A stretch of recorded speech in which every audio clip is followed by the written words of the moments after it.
You know that feeling you get when a negative review of your favorite book forces you to dust off your literature major and create an analysis video despite the fact that college was 7 years ago for me? So most of the lessons that my teachers held I promptly fucking forgot now.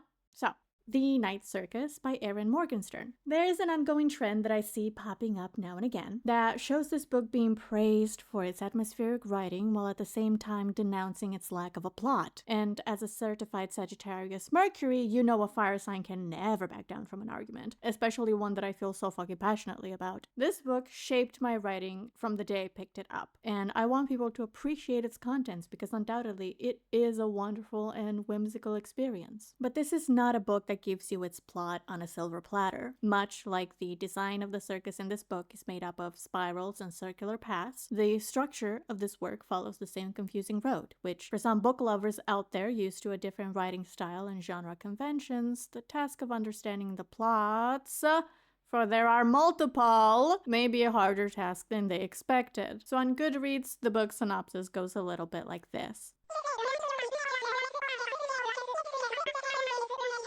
And I hope that in our year of the Lord 2025, we can all agree that most Goodreads synopses and genre categories are mediocre at best.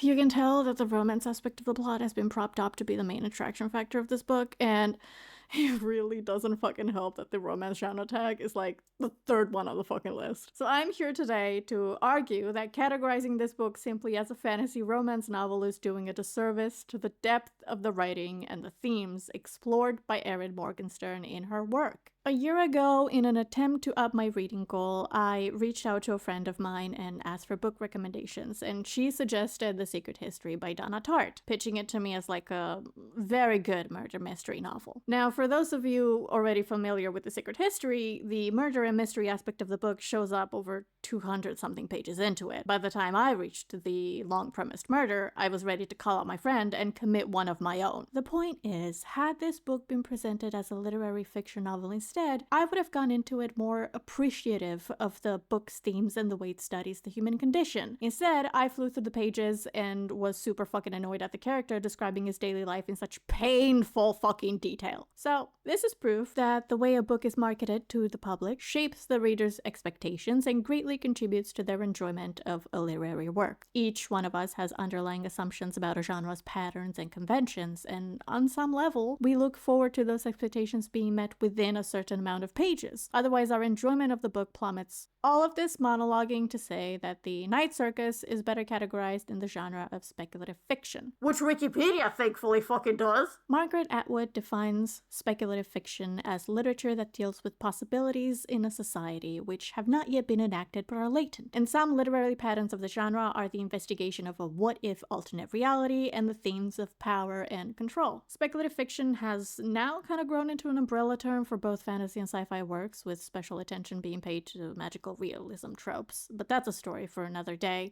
I'm going to take it one step further and claim that The Night Circus is not only a speculative fiction book, but a genetic hybrid of the prose and poem literary genres, since the book's use of flowery language and imagery and other artistic elements express complex interrelated concepts of a poetic struggle against the action of being controlled. Our first introduction to The Night Circus is an intermission of a little over 3 pages, depending on which edition of the book you have, written in the second-person point of view and detailing the sudden appearance of the circus at the edge of an unnamed town. The circus uses no marketing tactics to promote its presence, but knowledge of its arrival quickly spreads through the neighboring towns and thus gathering a substantial crowd based on its imposing presence and aura of mystery. The circus opens at nightfall and closes at dawn, and delivers on this promise by bursting to light and opening its gates after twilight. Atop the gates is the French name, the Circus of Dreams. Sounds simple enough, right? Yet in this simple introduction, clues to our cast of characters can be found if we pay close attention to the writing. This book is all about asking questions and rewarding those who find the answers. Like,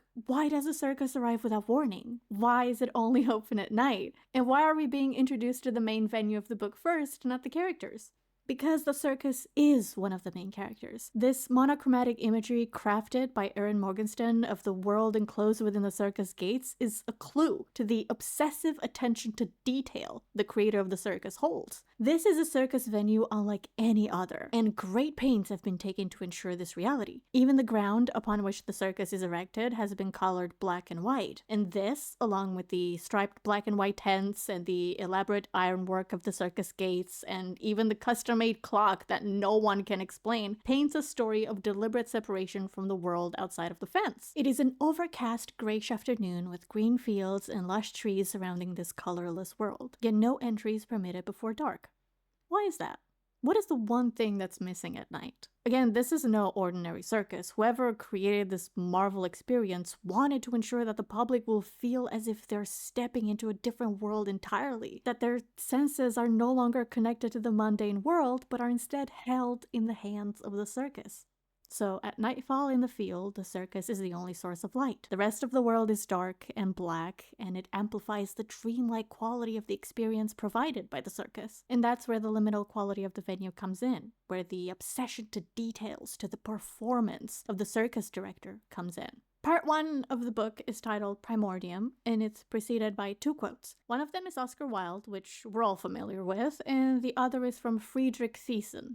Now, a cursory Google search will tell you that Friedrich is not a real person, so why did Erin provide us with a quote from a fictional man and a verifiable quote from a real-world author? The same reason why ARG Media does it, I would assume. It is a tool used to blur the lines between reality and fiction. So, we as the reader began this book by being thrust into the skin of a visitor, seeing the circus of dreams for the first time. Now we're reading what looks to be reviews and statements about the circus. Like Friedrich mentions in his statement, the writing style of this book is looping and continuous, with the singular purpose of immersing you in his dreamlike experience along with the other circus patrons. The Night Circus also makes use of dates in years and months throughout the chapters of the book for the readers to more easily paint a chronological picture of the events. And I have seen some people struggle with this and not really understand the point of the years, but if you put them all into a vaguely chronological circular shape, you'll find that it explains much of the plot. I promise you, please.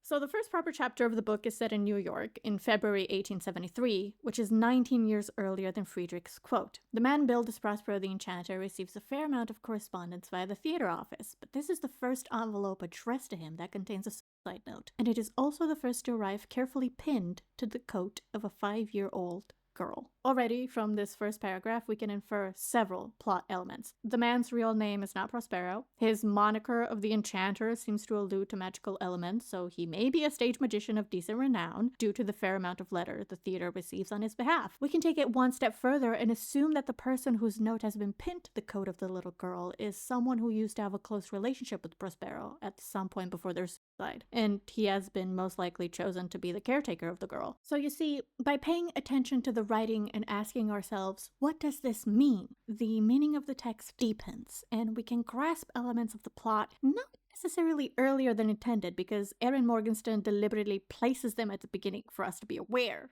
of them before they're even properly explained in the book. This is the beauty of the novel, in my opinion. This chapter and the rest of them from here on are written in the third-person point of view, though we should not take this as an assumption of an omniscient narrator. We are yet again, much like in the first pages of the book, an outsider looking in on snapshots of the lives of everyone that's directly or indirectly involved in the circus, basically. In the first chapter proper, we learn that the little 5-year-old girl, Celia, is the magician's daughter, and that her mother has committed suicide. This is personally a heartbreaking chapter to read because of the utter disregard of the little girl by every adult mentioned in the chapter. The death of the mother is not mentioned further in the story, save for a line towards the end. We cannot help but wonder, did she send the daughter away before the deed was committed? Did Celia have to watch her mother die before being shipped off by an uncaring lawyer who dropped her off at the theater and fucking skedaddle out of there as if the exposure to the child was gonna spawn one of his own? The fact of the matter is, this is the moment where Celia begins losing her humanity and personhood at the hands of her father.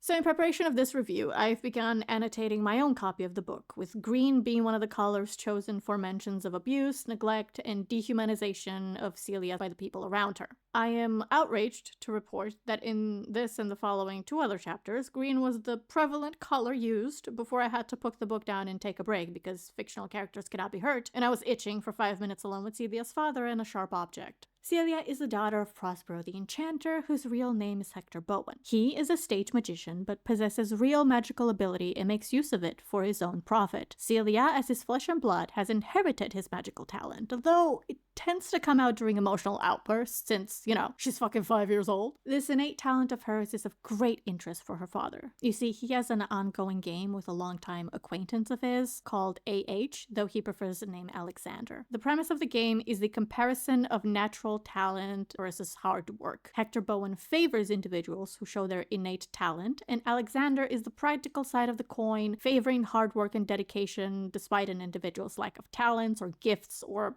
otherwise any special inclinations towards magic. This game has been a long competition between the two, with Hector holding a majority of the wins despite losing their previous round. We are not told much of the rules and nature of the games in the first chapters, though Aaron leaves us certain clues to more accurately paint the story of a somber end and drive home the fact that Celia's father truly doesn't care for his own flesh and blood because he sees her as a tool. Don't you love seeing how this man who was in Celia's presence for like 5 minutes at this point has more care and consideration for her well-being than her own father? Hector, drop your location. I just want to talk. So the game is dangerous because one of the players can be lost. We do not yet know for certain what this world entails, but we can assume from the whole of the chapter's dialogue that the loser of the game is in some manner unable to have contact with their mentor or the world as a whole. So either bound, imprisoned, or dead. I would like to remind everyone, Celia is 5 years old. At this point of the book, she met her father in February. He began teaching her in March, and she's been in her father's care for a whopping 8 months. This entire meetup, by the way, takes place in London. She met him in New York because Prospero the Enchanter is not bound to a single city for his performances. He's a touring fucking stage magician. Who knows how many cities they've been in by now? This poor girl not only has no concept of a stable home life, she has a man who only acknowledges her as his daughter when he's parading her as a beloved pet to his acquaintances, or when her existence is directly tied to his ego. His first words to her were basically, "Your mother should have named you Miranda." And once Celia is living in his care, he attempts several times to rename her, but he's not very successful at it because she won't respond to anything other than Celia. Fuck this man. So the rules of the game are set, and by that I mean there are no rules. This game is supposed to have a venue, and the mastermind behind it is chosen to be Chandresh Christophe Lefebvre, a man known for his wealth and his obsessive spirit, which is a direct callback to the opening pages of the book. See, everything in this book has a purpose. Ugh, I love it. Alexander basically slides a magical ring on Celia's finger after this, which shrinks until it's burned into her skin, leaving behind a red scar, and this marks the preparatory stage of the game. Then Alexander is off searching for his own pupil to train, finding him 3 months later, in January of 1874, at an orphanage in London. The next chapter spans the period of 5 years, and we are presented with snapshots of the 2 pupils preparing for their game. Alexander has taken a passive approach to Marco's training, providing the boy with books and solitude. So for Marco, the act of learning is an active choice, whereas for Celia, I would argue that magic is happening to her because of her father's borderline abuse in trying to sharpen her skill. I would almost compare them to a traditional D&D wizard, where the boy is given all this knowledge that he has to put together in his little notebooks and figure out how to best write his spells so they exert his desired influence on the mundane. And Celia is the sorcerer whose magical potential comes from her bloodline, and her father prods and cuts and harms her in order for her magic to learn how to be properly channeled out of her. So at this point, we're only 4 chapters in the first part of the book, and we already have a clear idea of the novel's central conflicts. 1, the magical duel between Celia and Marco. 2, the creation of the venue for their duel, which will become the Circus of Dreams. 3, the relationship between their mentors and what they stand to gain by pitting their students against each other. In just 4 fucking chapters, we have explored key themes of fate versus free will in Celia and Marco's binding, in the deliberate choosing of the circus producer, in the subtle influences on his artistic spirit for the future development of a suitable stage. We've explored themes of art and sacrifice in Celia's suffering at the hands of her father, and the subtle subtly ingrained idea from her developmental years that magic is art is performance, and performance requires sacrifice. From her end, we rarely see her father sacrificing anything, to be honest. Fucking dick. And we've also seen overt themes of control based on the overarching influence of this magician's duel, which sits heavily on the shoulders of the children, and is a constant oppressive presence in their lives even before the game begins proper. And that's with only 29 pages of writing. This book has 506!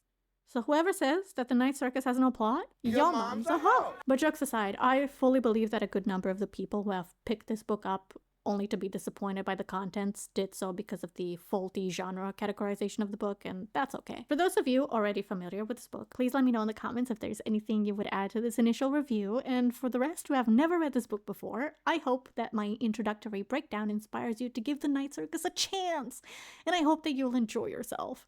Come back if you decide to read it and let me know, please. I will cry. If you enjoyed this video, hit the like button below so my fluctuating self-esteem can hit an all-time high, and don't forget to subscribe to my channel if you enjoy literature, tarot, and atmospheric gameplays.